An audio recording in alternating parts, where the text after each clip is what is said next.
तो आदाब, नमस्कार, गुड इवनिंग, सत श्री अकाल। एक बार फिर आप तमाम लोगों का स्वागत है क्राइम तक की कहानी के इस एपिसोड में। उम्मीद है पूरी फैमिली अच्छी होगी, अपना ख्याल रख रही होगी। कल दोपहर का वक्त था, मैं ऑफिस में था। अचानक एक फ़ोन आया और फ़ोन पे जो सामने शख्स था उसने कहा कि दिल्ली में हूँ और मेरे पास सिर्फ आधा घंटा है और आपसे मिलना है। अब वक्त कम, एक तो ट्रैफिक, हालांकि उस वक्त नसीब अच्छा था, दोपहर का वक्त था, 3:30-4 बज रहे होंगे। तो मैंने कहा पहुंचता हूं, क्योंकि मुझे मालूम था कि इस सिलसिले में मुलाकात होगी। तो उन्होंने कहा था कुछ देना है। इसके बाद मैं भागा। कैमरामैन विनोद शिकारपुरी ड्राइव कर रहे थे, मैं बैठा हुआ था। और उसके बाद उनसे दिल्ली के एक सर्किल पर मिला, फिर गाड़ी में बैठा और अगले करीब 1-1.25 घंटे तक उनसे बात की। इस दौरान गाड़ी चलती रही और उनको एयरपोर्ट जाना था, वहाँ से निकलना था, उनकी फ़्लाइट थी। तो ये हुआ कि रास्ते में ही बात करते हुए चलेंगे। पूरे रास्ते बात करते हुए गया, कुछ प्रूफ दिए, कुछ सबूत दिए। उसके बाद मैं लौट आया। फिर मैंने वो, चूँकि बहुत सारी चीज़ें थी उसको पढ़ना शुरू किया और आज वही कहानी आपके सामने रखूँगा। 2 अक्टूबर 2021 शाहरुख खान के बेटे आर्यन खान को मुंबई में एक टिप ऑफ पे गिरफ्तार किया गया, साथ में और 8 लोगों को। और इसके बाद करीब 28 दिन तक आर्यन खान जेल में रहा।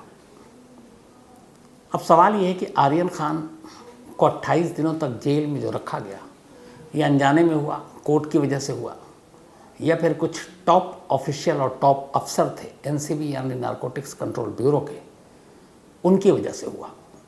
तो आज मैं जो कुछ कहूँगा ये नहीं कहूँगा कि ऐसा सुना, ऐसा कहा, हवा में कहा। 2 अक्टूबर की रात से लेकर अगले 8-9 बल्कि 10-11 अक्टूबर तक एनसीबी के 5 बड़े अफसरों के बीच व्हाट्सएप चैट चल रहा था इसी आर्यन केस को लेकर। बाकी 8 के बारे में उस चैट में कहीं जिक्र नहीं है कि कौन और क्या है, सिर्फ आर्यन खान को लेकर। और व्हाट्सएप चैट एक बहुत पुख्ता सबूत है कि आर्यन खान की गिरफ्तारी के बाद अगले 3-4-5 दिन तक हुआ क्या था, और उसी व्हाट्सएप चैट में पूरी कहानी है। तो व्हाट्सएप चैट इस वक्त मेरे पास है, कुछ हिस्सा पेपर में है, और वही कहानी अब आपको उस चैट्स के थ्रू आपको सुनाऊंगा कि आखिर जिस मामले में आर्यन खान को शायद जितने भी एक्सपर्ट्स हैं नारकोटिक्स के, एनडीपीएस एक्ट के, उनका कहना है 24 घंटे के अंदर बाहर आ जाना चाहिए, वो 28 दिनों तक एनसीबी की हिरासत या फिर ऑर्थर रोड जेल में क्यों रहा। तो क्यों रहा, अगर इसको एक लाइन में समअप करूं तो उसकी एक वजह है कि जैसे ही एनसीबी के टॉप अफसरों को पता चला कि पकड़े जाने वालों में से एक का नाम आर्यन खान है और उसके बाप का नाम शाहरुख खान है, तो उन्हें लगा एक बड़ी मछली उनके जाल में फंस गई और अब इस मछली को जाल से निकालने की कीमत वसूलेंगे। और यहीं से ये कहानी शुरू होती है। ये पूरी कहानी आपको सुनाऊं उससे पहले, चूँकि आर्यन खान, शाहरुख खान, इन लोगों का बॉलीवुड से कनेक्शन है, कुकू एफएम ऐप पर भी बॉलीवुड स्कैंडल्स, यहाँ ऑडियो बुक है, इसमें तमाम तरह के बॉलीवुड के जो स्कैंडल्स हुए हैं, जिसमें आर्यन खान भी ड्रग्स केस हो, या फिर सलमान खान के एक शूटिंग केस हो, या फिर संजय दत्त का AK-56 वाला मामला हो, या फिर शिल्पा शेट्टी के हस्बैंड राज कुंद्रा का मामला हो, जैकलीन फर्नांडिस का मामला हो ठग के साथ रिश्तों को लेकर। तो ये तमाम कहानियाँ कुकू एफएम ऐप पर आप बॉलीवुड स्कैंडल में जाकर सुन सकते हैं और आप इसके मज़े ले सकते हैं। तो कुकू एफएम देश का बेस्ट ऑडियो शो प्लेटफॉर्म है। 15 लाख से ज़्यादा इसके एक्टिव हिंदी पेड सब्सक्राइबर हैं और हर महीने यहाँ लगभग 42 आवर्स घंटे के कंटेंट्स के साथ ये और भी आगे बढ़ रहा है। 10,000 से ज़्यादा ऑडियो बुक हैं कुकू एफएम ऐप पर, जो आप कहीं भी कभी भी सुन सकते हैं, हिंदी में सुन सकते हैं। इनमें biography, business, crime, entertainment, politics, रहस्य, रोमांच, तमाम तरह की बुक हैं। और क्राइम तक फैमिली के लिए ख़ास ऑफ़र है कुकू एफएम ऐप की तरफ से, और वो ऑफ़र है इस बार 50% डिस्काउंट। तो यानी आप पहले महीने के लिए सिर्फ 49 रुपीज़ में सब्सक्रिप्शन हासिल कर सकते हैं और 10,000 से भी ज़्यादा जो ऑडियो बुक का ख़जाना जहाँ चाहें जब चाहें सुन सकते हैं। और डिस्क्रिप्शन में लिंक है, तो लिंक में जाएं और क्राइम तक फैमिली के लिए क्राइम 50 कूपन कोड है, उसका इस्तेमाल करें और 50% डिस्काउंट पाएँ। 99 रुपीज़ का सब्सक्रिप्शन पहले मंथ के लिए, सिर्फ 49 रुपीज़ में। तो ये तो रही बॉलीवुड स्कैंडल की बात। अब बॉलीवुड की इस कहानी के बारे में आपको डिटेल में बताता हूँ। 2 अक्टूबर की रात को जब आर्यन खान को गिरफ्तार किया गया, उसके बाद से 5 मोबाइल लगातार ऑन थे और उन 5 मोबाइल पे कभी व्हाट्सएप कॉल चल रहा है, कभी वीडियो कॉल चल रहा है और कभी व्हाट्सएप चैट चल रहा है, नॉर्मल कॉल नहीं हो रहा है। अब ये 5 लोग कौन थे? इनमें से एक जो सेंटर में थे, जिन्होंने आर्यन खान को गिरफ्तार किया, जिन्हें उस वक्त सिंघम कहा गया था, अब वो विलन है, समीर वानखेड़े। समीर वानखेड़े। अब जो बाकी के इनके अलावा 4 नाम हैं, वो चारों समीर वानखेड़े के बॉस हैं और वो चारों लगातार पूरी रात और अगले दिन हर छोटी बड़ी चीज़ जानकारी समीर वानखेड़े से ले रहे हैं। बाकी के वो 4 कौन थे? उनमें से एक जिनका नाम है मुथा अशोक जैन, ये कायदे से उस वक्त 2021 में अक्टूबर में मुथा अशोक जैन एक IPS अफसर हैं। ये समीर वानखेड़े के डायरेक्ट बॉस हुआ करते थे, लेकिन इत्तेफाक से आर्यन की गिरफ्तारी से पहले मुथा अशोक जैन पर्सनल वजह से छुट्टी पर चले गए। तो जब वो छुट्टी पर चले गए तब उनकी जगह पे एक टेम्पररी जो बॉस बना, वो बने ज्ञानेश्वर कुमार सिंह। तो मुथा अशोक जैन इस वक्त वाराणसी के पुलिस कमिश्नर हैं, उस वक्त NCB में थे। तो ये डायरेक्ट बॉस थे समीर वानखेड़े के, लेकिन छुट्टी पे थे। तो छुट्टी की वजह से एक दूसरे अफसर की तैनाती की गई जो समीर वानखेड़े को गाइड करेंगे। उनका नाम ज्ञानेश्वर कुमार सिंह। तो ये टेम्पररी बॉस थे। तो 2 हो गए। पहला बॉस मुथा अशोक जैन, हालांकि छुट्टी पे उनका कोई मतलब नहीं होना चाहिए था उस वक्त, कायदे से सर्विस में कहा जाता अगर आप छुट्टी पे हैं तो फिर ऑफिशियल काम नहीं करेंगे आप, और कम से कम ऐसे केसेस में तो बिल्कुल दखल नहीं देंगे, लेकिन वो आगे आपको बताऊंगा। ज्ञानेश्वर कुमार सिंह दूसरे बॉस बने उनकी जगह पर। इसके अलावा तीसरे जो थे उनका नाम है Sanjay Singh. Sanjay Singh narcotic control bureau के ऑल इंडिया ऑपरेशनल हेड है, उस वक्त हेड थे। तो ये तीसरे अफसर हो गए और ये सभी समीर वानखेड़े से बहुत ऊपर हैं। और चौथे NCB यानी नारकोटिक्स कंट्रोल ब्यूरो के जो बॉस SN प्रधान। तो नारकोटिक्स कंट्रोल ब्यूरो के DG director general, narcotics control bureau के all India operational head, narcotics control bureau के समीर वानखेड़े के उस वक्त के डायरेक्ट बॉस और उस वक्त समीर वानखेड़े के एक वो बॉस जो छुट्टी पर थे। ये 5 लोग लगातार फ़ोन पर और इनकी तमाम बातें और मैसेजेस चल रहे हैं और वही मैसेजेस अब पास है मेरे। अब मैसेज ऑफिशियल काम होता है, सब कुछ होता है, लेकिन इस मैसेज में ऐसी क्या खास बात है?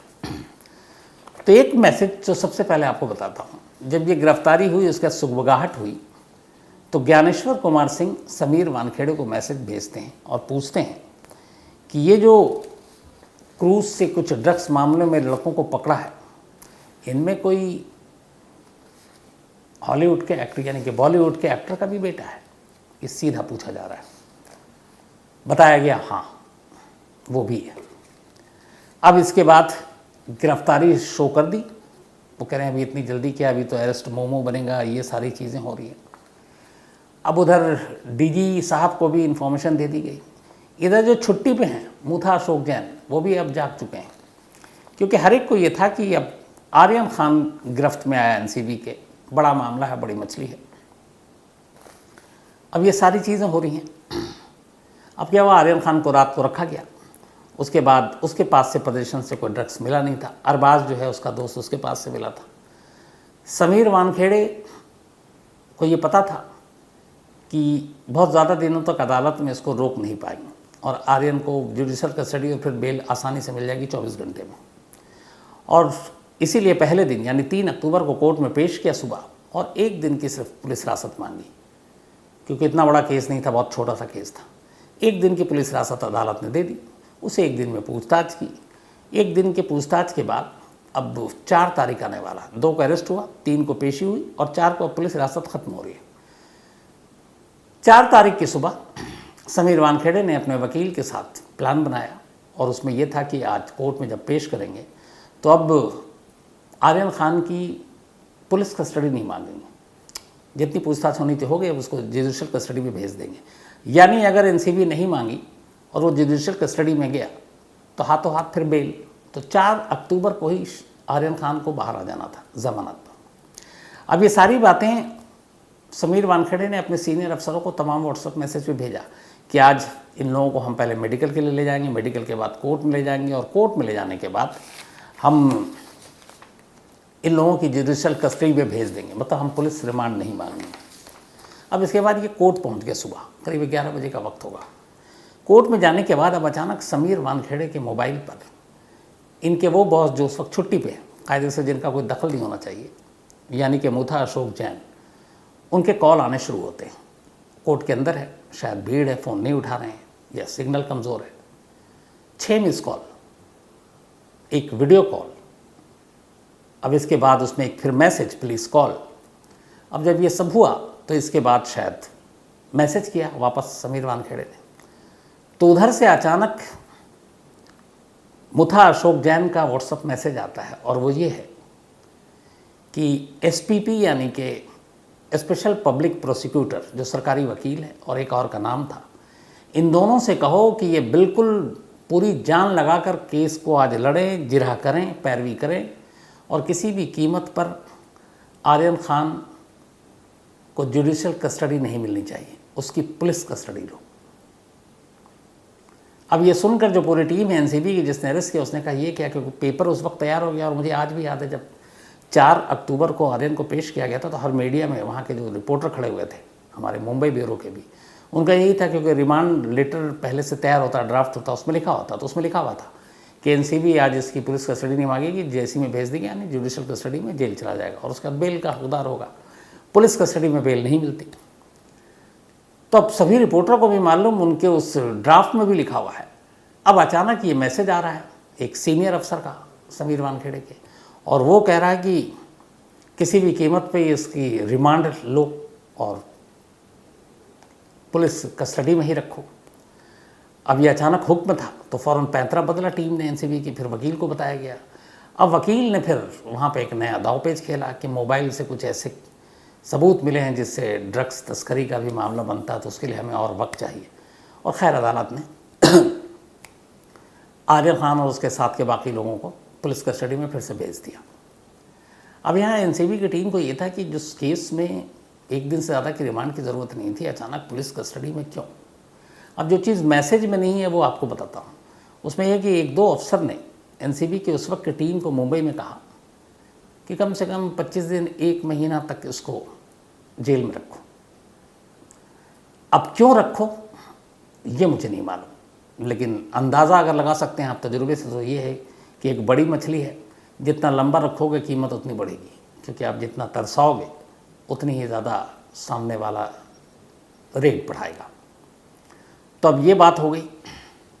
दूसरे जो सीनियर तमाम व्हाट्सएप चैट पे है, अच्छा वो जो कहा गया कि इसकी रिमांड मांगो, जेल नहीं जाना चाहिए, उसमें बाकायदा व्हाट्सएप चैट में नीचे लिखा है कि ये उसका नहीं, मतलब मुथा अशोक जैन का नहीं, बल्कि ये DG director general of narcotics control bureau यानी कि एसएन प्रधान का इंस्ट्रक्शन है। ये व्हाट्सएप चैट में लिखा हुआ है। तो अब डीजी साहब क्यों चाह रहे थे कि आर्यन खान की जुडिशल कस्टडी ना हो, वो एनसीबी की यानी कि उनकी अपनी कस्टडी में हो, ऐन वक्त पर, जबकि जो टीम उससे पूछताछ कर रही है उसने कहा था कि अब हम इसको अपनी कस्टडी में नहीं रखेंगे। तो यहाँ से अब ये सारे शक और सवाल खड़े हो रहे हैं। अब इन सारे अफसरों की जो बातचीत है उसमें जो सबसे इम्पॉर्टेंट है, अगर कभी हो सकता है बहुत जल्दी सोशल मीडिया पे आप लोगों के हाथ में भी सोशल मीडिया के थ्रू ये तमाम व्हाट्सएप चैट आ जाएंगे। बड़ी हैरानी होती है कि एक 6 ग्राम 8 ग्राम गांजा के साथ जो 8 लड़के पकड़े गए, मतलब ये देश में ऐसी चीज़ें हैं कि मैं आपको सच बताऊं अपने हिसाब से तो न्यूज़ चैनल पर तो ये टिकर पे भी ना चले ऐसी खबर कि 10 ग्राम या 20 ग्राम गांजे के साथ कोई पकड़ा गया है, ये है ही नहीं चलने लायक खबर। लेकिन ऐसी जिसमें 8 ग्राम सिर्फ ड्रग्स पकड़ाया है एक के पास से, और उन 8 में से एक बड़े बाप का बेटा है, मशहूर बाप का बेटा है। आप बाकी छोड़ दीजिए, सिर्फ फ़ोन और उस व्हाट्सएप मैसेज के रिकॉर्ड बताते हैं कि जो एनसीबी के उस वक्त के 5 बड़े टॉप बॉस थे, चाहे समीर वानखेड़े, चाहे मुथा अशोक जैन, चाहे ज्ञानेश्वर कुमार सिंह, चाहे संजय सिंह और चाहे एनसीबी के बॉस एसएन प्रधान, अगले 3-4 दिनों तक मुझे लगता है कि शायद ये लोग सोए भी नहीं थे। देर रात तक चैट, देर रात तक बातचीत। अब ये समझ में नहीं आ रहा है कि एक मामूली से केस में, और डायरेक्टर साहब दिल्ली बैठे हुए हैं, ऑल इंडिया ऑपरेशनल हेड भी दिल्ली में होते हैं, तो मुंबई में एक छोटे से मामूली केस के लिए पूरा दिल्ली अलर्ट पे है। दिल्ली से ये हुक्म जा रहे हैं, वहाँ उसकी कस्टडी हो ना हो, इन सब चीज़ों की प्लानिंग हो रही है। तो आखिर इसके पीछे का राज क्या था? अब आप पूछेंगे क्या है, तो चलिए अब आपको असली खबर इसके पीछे की बताता हूँ। मैंने एक दिन कहानी सुनाई थी कि 12 मई को सीबीआई ने समीर वानखेड़े के खिलाफ 25 करोड़ रुपए शाहरुख खान की फैमिली से मांगने के इल्ज़ाम में एफआईआर दर्ज किया। 15 तारीख को बुलाया, 15 तारीख को समीर वानखेड़े गए नहीं वहाँ। दूसरी तारीख दी गई 18, जो आज है। अब ये था कि 18 को गिरफ्तार हो जाएंगे। मैंने आपसे पहले भी कहा था कि समीर वानखेड़े की गिरफ्तारी हो सकती है और शायद होगी भी। तो अब समीर वानखेड़े 15 को तो नहीं पहुँचे, 18 को उनको डर था कि गिरफ्तार हो जाएंगे, तो पहुँच गए दिल्ली हाई कोर्ट। और दिल्ली हाई कोर्ट में उन्होंने क्रिमिनल पिटीशन दाखिल कर दी। क्रिमिनल पिटीशन किसके खिलाफ? अपने ही डिपार्टमेंट के लोगों के खिलाफ। और उसमें जो सबसे बड़ा मोहरा है, जो सबसे बड़ा जिसको मतलब नामजद किया है, वो हैं उस वक्त के उनके direct boss Aryan Khan case के ज्ञानेश्वर कुमार सिंह, उनका नाम है इस क्रिमिनल चार्जशीट में। और उसी चार्जशीट के साथ उन्होंने कोर्ट में वो सारे व्हाट्सएप चैट अपने तमाम बॉसेस के जो आर्यन खान केस के दौरान हुए वो पेश कर दी, वो रख दिए। और उसमें ये सारी बातचीत है, और उसमें ये दिखा रहा है कि कैसे उस 2 अक्टूबर की रात से लेकर अगले, जब तक वो एनसीबी की हिरासत में रहा, तब तक कैसे लगातार फ़ोन बज रहे हैं, कैसे व्हाट्सएप चैट चल रहा है, कैसे एक एक छोटी छोटी प्लानिंग हो रही है। ये तक व्हाट्सएप चैट में पूछा जा रहा है कि मुंबई से कि तुम्हारे पास कुछ विजुअल हो आर्यन खान की है तो फ़ौरन भेजो। ये पूछा जा रहा है कि क्या हम मीडिया में इसको शेयर कर दें। ये बताया जा रहा है कि देखो एसआरके और उनकी टीम की तरफ से एक प्रोपेगेंडा किया जा रहा है और सोशल मीडिया पे वो ट्रेंड कर रहा है। फिर ये भी बताया जा रहा है कि एनसीबी के अपने जो है वो नंबर 2 पे ऑल इंडिया ट्रेंड हो रहा है। तो ये सारी चीज़ें एक एक चैनल में क्या खबर चल रही है वो भी उस व्हाट्सअप मैसेज के ज़रिए बताया जा रहा है कि अभी ये हो रहा है। नवाब मलिक जब इल्ज़ाम सारे लगा रहा तब भी था कि नवाब मलिक कल प्रेस कॉन्फ्रेंस करने जा रहा है, ये बोलेगा, ये भी बताया जा रहा है। तो अब सवाल है कि एक छोटे से मामले में, एक छोटे से केस में इतनी ज़्यादा मतलब एक्टिवनेस और पूरे बड़े बड़े टॉप बॉक्स लगे हुए हैं।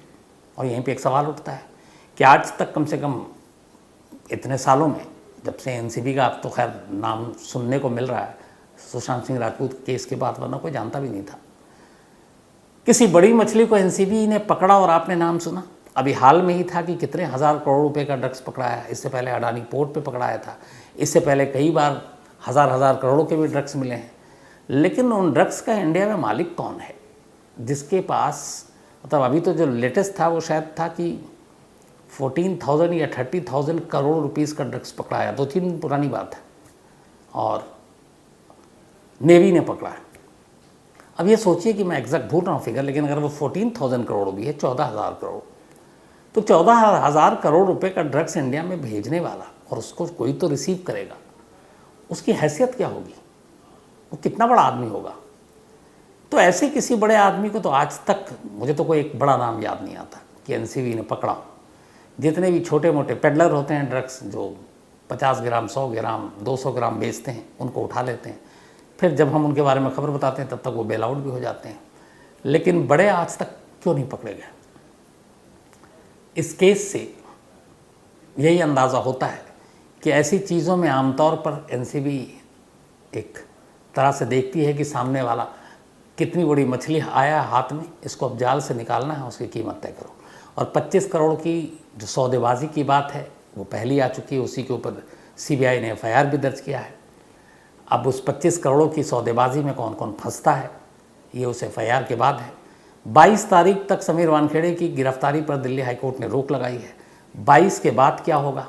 जो क्रॉस क्रिमिनल एफिडेविट दाखिल किया समीर वानखेड़े ने अपने ही एनसीबी के अफसरों के खिलाफ, उसका क्या होगा? तो कुल मिलाकर अगर पिक्चर को देखें तो ये है कि एनसीबी एक दूसरे के सारे राज बाहर कर देगी और सारे गड़े मुर्दे उखड़ेंगे, और साथ ही ये भी पता चलेगा कि 2 अक्टूबर को उस क्रूज के साथ जो लड़के पकड़े गए थे उनकी गिरफ्तारी के पीछे की असली साजिश, असली कहानी थी क्या, और कैसे ये सब कुछ हुआ, कैसे एक आम केस को इतना हाइप दिया गया, कैसे एक आम जिसको बेल आउट हो जाना चाहिए था 24-48 घंटे में, उसको 28 दिन तक जेल में रखा गया, दिल्ली से क्यों हुक्म जा रहा था, ये व्हाट्सअप चैट, ये सारी बातें बताएंगे सच। और ये WhatsApp chat Delhi high court के सामने है इस वक्त, तो दिल्ली हाई कोर्ट भी इसको पढ़ेगी और आने वाले वक्त में इंतज़ार कीजिए आप, इस केस में बड़ी सारी दिलचस्प चीज़ें भी सामने आएंगी। तो ये थी कहानी ख़त्म करूँ उससे पहले वही अपना सिलसिला। आज प्रकाश बिश्नोई, इनका जन्मदिन है, बल्कि सॉरी इनका कल था और मैं भूल गया तो माफ़ी चाहता हूँ। तो belated happy birthday Prakash ji. और राखी ने भेजा है। साथ ही आज फ्रांसिस्का आवारे, इनका भी आज जन्मदिन है, तो हैप्पी बर्थडे फ्रांसिस्का जी। और ये एंजल आवारे जी की मम्मी है। चमकौर सिंह संघेरा, इनका भी आज बर्थडे है, तो हैप्पी बर्थडे चमकौर सिंह जी। और ये के संघेरा जी ने भेजा है, and thank you so much आपके मेल के लिए। इसके अलावा महेश मेहता जी टोरंटो से, थैंक यू सो मच। और बिल्कुल बिटिया को मेरा ज़रूर हाय बोलिएगा, तो हाय हीरा, बल्कि हाय इरा, तुम हमेशा अच्छी रहो, खुश रहो, यही दुआ है। 6 साल की है इरा सिर्फ, और महेश जी के साथ शायद ये भी कहानी सुनती है। Ujjwal Sikhwal, thank you so much आपका। Gaurav Yadav, thank you. और पहले अंदाज़ा नहीं था। Vikas Rajawat, thank you so much. Rohit Kumar, ये शीना बोरा अपडेट, शीना बोरा में कोई अपडेट नहीं है रोहित साहब। जो इंद्रानी मुखर्जी हैं बेल आउट है, उससे पहले पीटर मुखर्जी हैं वो भी बेल आउट है। तो मुकदमा अभी ट्रायल कोर्ट में है, फैसला हुआ नहीं, हियरिंग चल रही है। जैसे ही फैसला आएगा मैं ज़रूर आपको अपडेट दूंगा। इसके अलावा पुरुषोत्तम डी दुबे, इन्होंने भी एक कहानी की फरमाइश की है। तो कहानी में इतना ही, लेकिन एक बार फिर आपको याद दिला दूं कि कुकू FM ऐप पर क्राइम तक फैमिली मेंबर्स के लिए खास ऑफर है। क्राइम 50 कूपन है, डिस्क्रिप्शन में लिंक है, यहाँ आप जाएं और 99 रुपीज़ का सब्सक्रिप्शन 49 रुपीज़ में पहले मंथ के लिए पाएं और कुकू FM के मज़े लें। अब आपसे मुलाकात होगी कल रात 9 बजे किसी नई कहानी के साथ। तब तक अपना ख्याल रखिएगा। Thank you very much.